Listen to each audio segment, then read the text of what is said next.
Boys and girls, Mr. B here. Seems a lot of families are doing a lot of different things to get by during these difficult times. Myself, I've been going camping a lot and it's been really nice. So I chose this story, A Camping Spree with Mr. Magee, to read to you today. I hope you enjoy it, and I'm hoping my camping trip this weekend isn't nearly as adventurous as Mr. Magee and Dee's. Early one morning at 7:03, Mr. Magee and his little dog Dee packed up the camper and hitched up the load, hopped in the Rambler, and then hit the road. They drove to the mountains far from the sea for 2 nights of camping, or possibly 3. "There's nothing like camping," said Mr. Magee. "I know you will love it, just you wait and see. The views are fantastic, there's hardly a sound. Aside from the wildlife, there's no one around. And the air is so sweet you'll sleep like a log," said Mr. Magee to his small spotted dog. A few hours later they took a sharp right and found a great spot to lay camp for the night. It was on a hill with a beautiful view of Mount Adams, Mount Lincoln, and Jefferson too. But perhaps the most wonderful feature of all was the brook that ran over a steep waterfall. Dee gathered some pine cones and branches and logs. Magee made a campfire and cooked some hot dogs. And as the sun set behind the far distant knolls, they sat roasting marshmallows over the coals. As the embers went out, they felt tired and dozy, so they climbed in their bunk beds, all comfy and cozy. But while they were falling asleep without care, along came a stumbling, bumbling bear. A kindly old bear whose sight wasn't so clear. He couldn't see far and he couldn't see near, but he could smell marshmallows sticky and sweet. The smell made him hungry. He wanted a treat.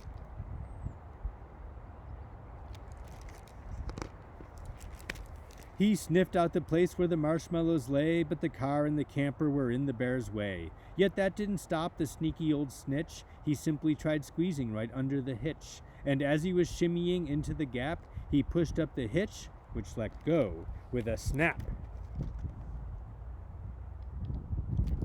That doesn't seem good. Now that the camper and car were untied, they started to roll down the rocky hillside. The car bounced away on the old logging road while the camper was headed to where the stream flowed. It flew down the hill in a wild bumpy ride, with Dee and Magee sleeping soundly inside.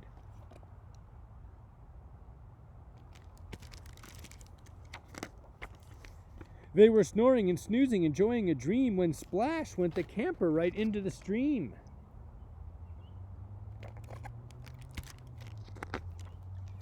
The splash shook the camper. They bumped out of bed. "Now what in the world was that?" Magee said. And when he looked out and saw where they were, his hair stood on end and so did Dee's fur. They were caught in the rapids, but that wasn't all. They were headed smack dab for the big waterfall. Dee and Magee both started to quiver as faster and faster they headed down river. But just when they thought they'd fall over the edge,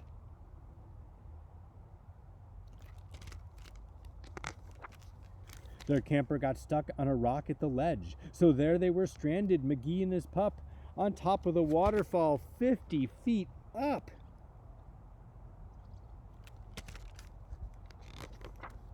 Meanwhile, that nearsighted bear from before was searching for one little marshmallow more, when lo and behold, as if out of a dream, he spied something sweet floating over the stream. But what the bear thought was a marshmallow treat was really the hitch, not something to eat. Uh-oh. This could be scary. The bear was determined to capture his prize, so he jumped in the water right up to his thighs. He splashed through the stream to the edge of the fall and snatched up the trailer hitch, camper and all.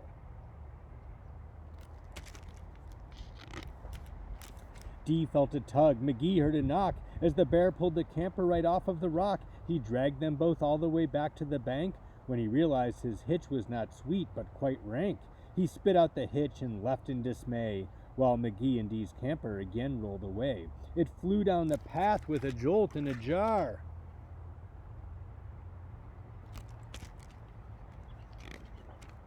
And stopped in some bushes right next to the car. Dee popped her head out. Magee looked out too. Had they really stopped rolling? Could it be true?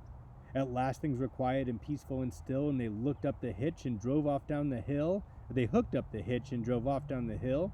And on the way home, Magee said to Dee, that trip wasn't quite like I thought it would be. So when they got home with the sky turning red,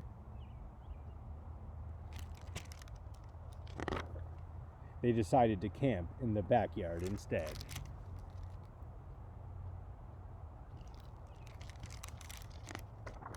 And that is Mr. Magee, A Camping Spree with Mr. Magee by Chris Van Dusen.